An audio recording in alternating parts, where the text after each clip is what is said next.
Hello ladies and gentlemen, my name's Wraith, and today I'm going to be going over how to use pike blocks or pike tactics, whatever you want to call it, or Phalanx. Yes, how to use a Phalanx in Middle-earth strategy battle game. Now, I've had a fair bit of experience against pike blocks and using pike blocks, so I probably will follow this video up with another video of how to counter such things. But for now, since we've got new Easterling things on the horizon, as I'm guessing from what's been released so far, the new supplement is going to have Easterlings in it.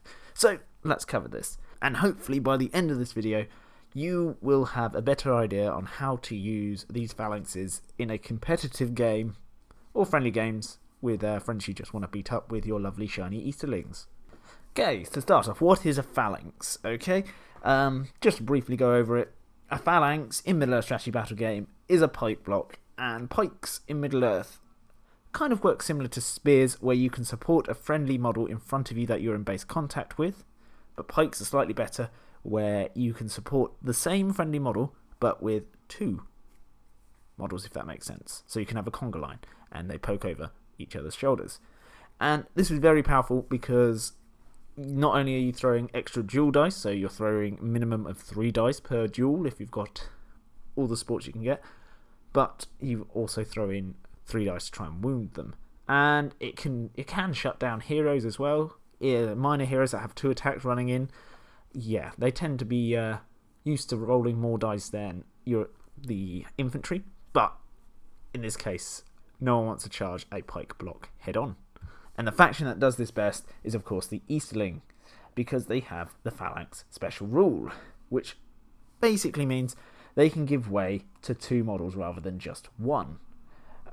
Because you've got, of course, Isengard who have access to pikes, so you can have a line of 3 dudes fighting, but if you can't back away with 2 of them, you tend to trap the front guy if you lose the combat, which is not very good, because that's double attacks on them and stuff like that. Easterlings ignore this because they can back away for 2 models. So they negate one of the main weaknesses of running a Phalanx, which is absolutely fantastic, and I love it. The downside to playing Phalanxes, though, is they can be hard to maneuver, and it can be kind of confusing of like what to put in your Phalanx and what to dedicate for your Phalanxes.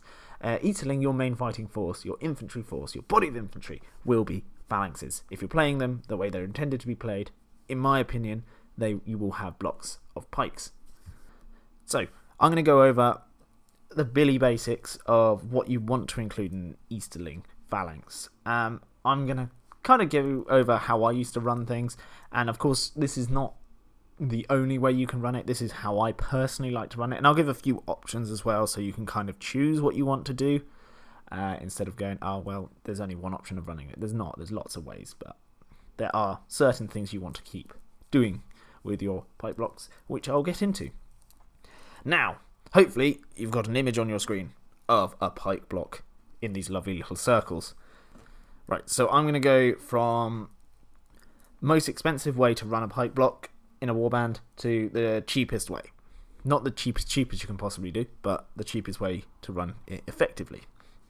Now, the most expensive is kind of... I like running it this way, because this is your fighting force. This is what you want in the core of your army, and they're good to go, pretty much to go toe-to-toe with the enemy. It is one warband led by an Easterling captain. Okay, the Easterling captain is fantastic because he's got Phalanx, he's defense 7 with a shield, and he's got 2 attacks, which makes the centre of your Phalanx very killy, because he's also strength 4.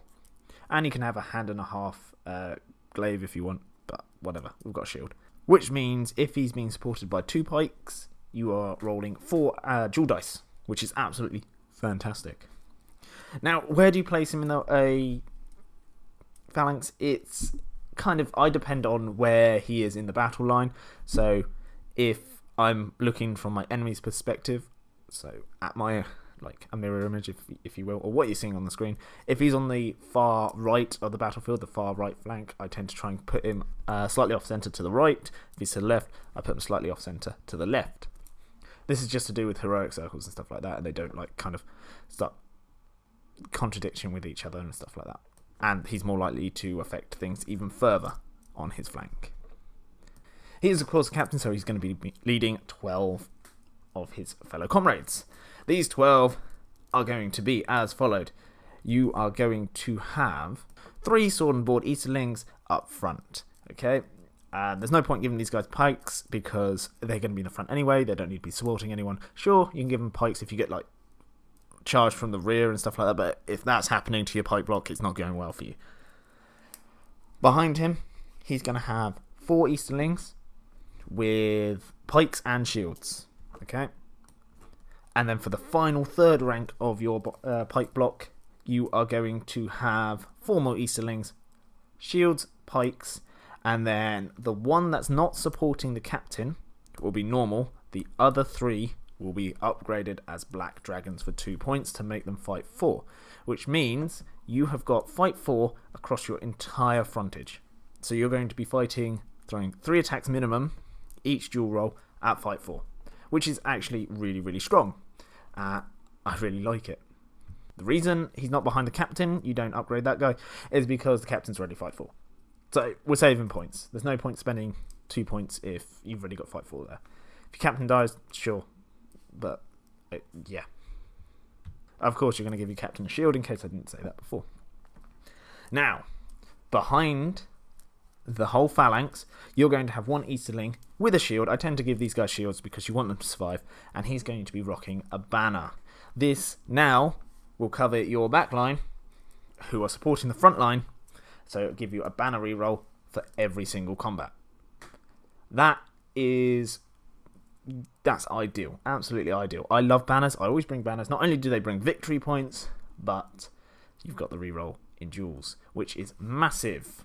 Okay, you can roll multiple phalanxes like this, so all of them have got their own dedicated banner, so they're all getting the rerolls, and yeah, they're all pretty much self-sufficient. And then you can roll separate warbands of horses and things like that. And that whole warband will cost you 190 points, which is a nice round number, so I like it. Now, we're going to go for the second most expensive option, which is pretty much the same. All you do is you're going to drop the bannerman, no banner, and you're going to add 1 cataphract, and that will cost you 171 points. And then the cheapest option is pretty obvious. You drop the horse, you don't have a banner, and that's going to cost you 157 points.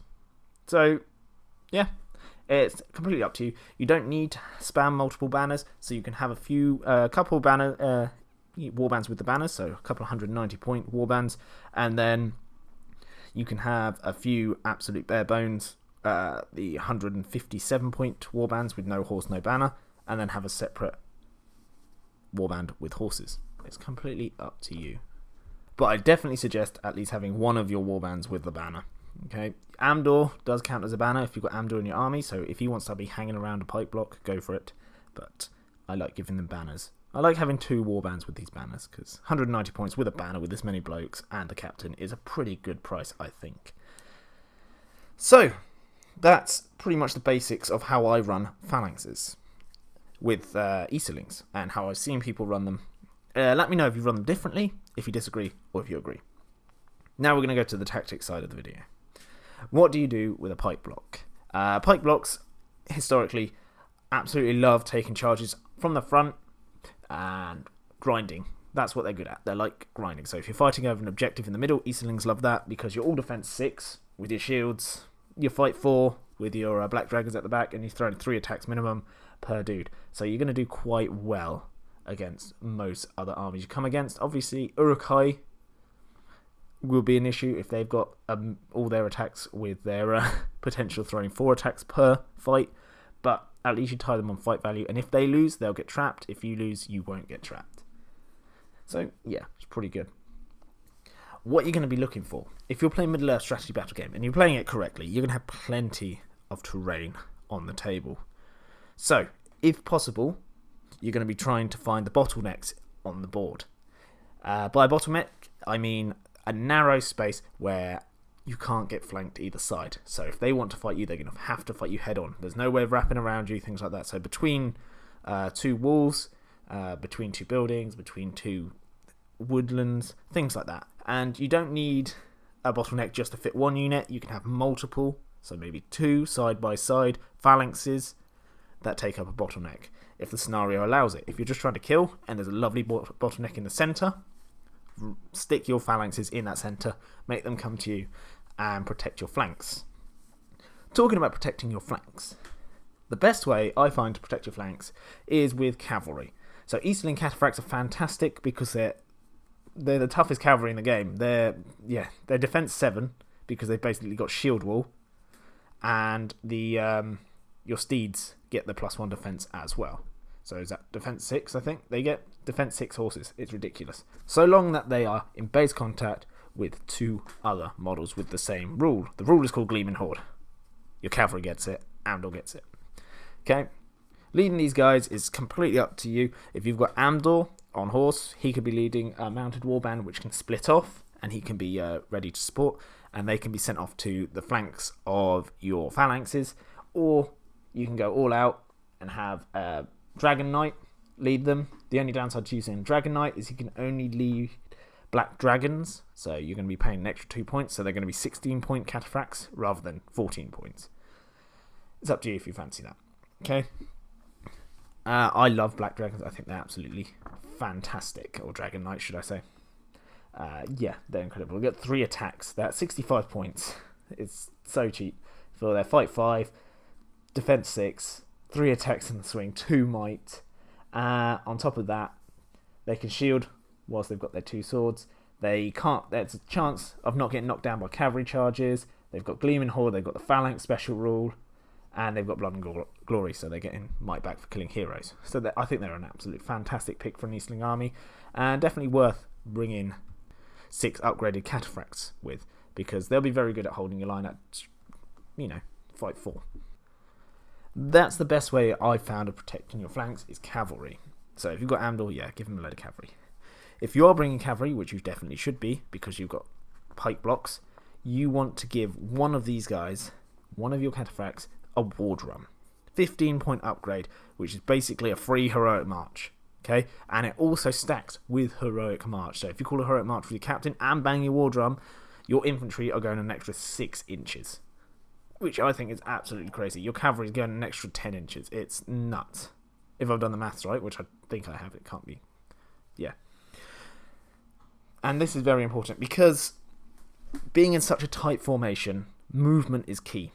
And having the ability to not spend might and keep heroic marching when you're not getting into combat, to get into these bottlenecks, get into these advantageous positions, is extremely important. On top of that, if you need to get to the objective before your opponent, so you can sit on a central objective that's in a bottleneck, or that you can defend with your cavalry, you can bang the drum, call a heroic march with a captain, and shoot up there, and you will be there first, because there are not many armies that can keep up with that pace. 12-inch moving infantry.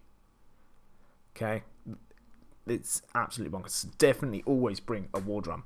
Even if you don't like cavalry, just bring one with a war drum. Just one. Okay, so yeah, that negates the downside of being hard to move around. Now, the last thing I want to talk about for kind of tactics is if you want to bring Camul, he is fantastic on a Felbeast. He's a very combat wraith. The advantage of bringing him on a Felbeast is when you do engage the enemy's line, you can then swing Camul round either behind the enemy or into their flank whilst they're engaged with your phalanx, and you can do all sorts of things. You can hurl, you can heroic combat, you can really mess them up. It's absolutely terrifying having a Felbeast in your flank. If you don't have Camul and don't want to be spending all these points on Camul on a Felbeast, Amdor is a fantastic hammer. Obviously, your Easterling Phalanx is going to be your anvil. Amdor with some cataphracts is a great hammer because cavalry are always good on the charge. You can also ally in Mordor because they have access to Morgul Knights who have terror and they've got lancers. So if you don't want to be pure Easterlings, you can ally in the aid of Mordor. So yeah, even if it's just because they're green allies, you can bring a Mordor captain, stick him on a warg, and then have the Morgul Knights. This is a good option for obvious reasons. You've got the +1 to wound, which Eastlings lack. But I do suggest cataphracts are very good at holding the flanks of your phalanxes because of how tough they actually are. The other option for a hammer to go with your anvil is the Candish Chariots. They're alright. The only downside to Chariots is I think they're really awkward to maneuver, and if you've got a lot of terrain on the table, they basically become useless. I know a lot of people who like Candish Chariots. I'm not a big fan, but that's just my personal preference. Does not mean they're bad, does not mean they're uncompetitive. I just don't like them. I've gone to events, I've faced them, and they've been shut down by a hedge. That's all I'm going to say. Yeah, and they're relatively cheap, so it's not the end of the world if you don't want that. Yeah, 30 points for a charioteer. It's up to you, completely up to you what you want to do in the terms of allies or having a hammer for your anvil and stuff like that. Okay, so that pretty much sums up a quick overview of tactics, how to run phalanxes. Now, I'll give you a quick list idea. So we're going to go for a 650 point list, and this is mainly aimed at beginners starting in with the phalanxes and things like that. So yeah, I just thought I'd give an example of what I've run, and I did quite well with it. Okay, I'm just bear in mind I don't play Easterlings as my main competitive faction whatsoever, but I've done well with this in a very small local event and against friends and things like that. And it should be relatively easy to obtain or cheap. So, what I've gone with is 2 high-grade phalanxes. So that's the one with the banner and the captains. 2 of them. Then we've got a Dragon Knight leading 6 of the cavalry. Obviously, they're all black dragons. One of them has got a war drum.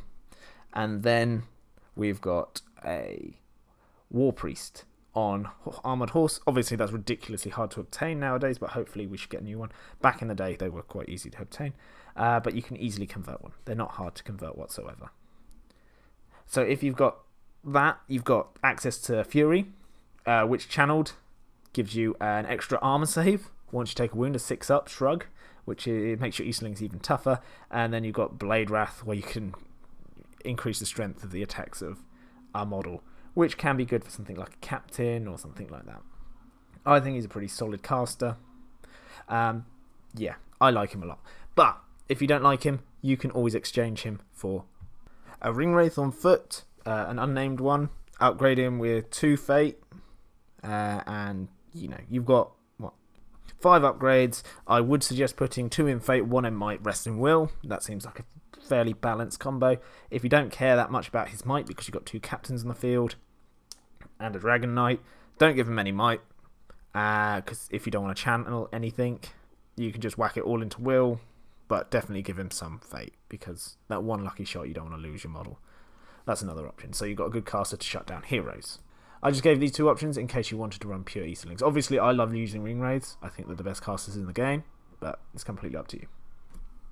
Anyway, let me know in the comment section down below what you thought of this video. Was it helpful? Was it a load of rubbish? Do I know what I'm talking about? Don't I? Let me know. I love chatting to people about it. Is there anything you'd do differently for your Easterling phalanxes, or is there anything you think I might have missed? Obviously, I haven't included Amdor in this breakdown. Amdor's obviously fantastic at hero killing, but this is more focused on the pike blocks and things like that. If you're playing more points, stick in Amdor. Have Camul if you want. Yeah, go nuts. But I aimed for about 500, 650 points. If you're playing 800 point games, obviously you've got room for those heroes. But yeah.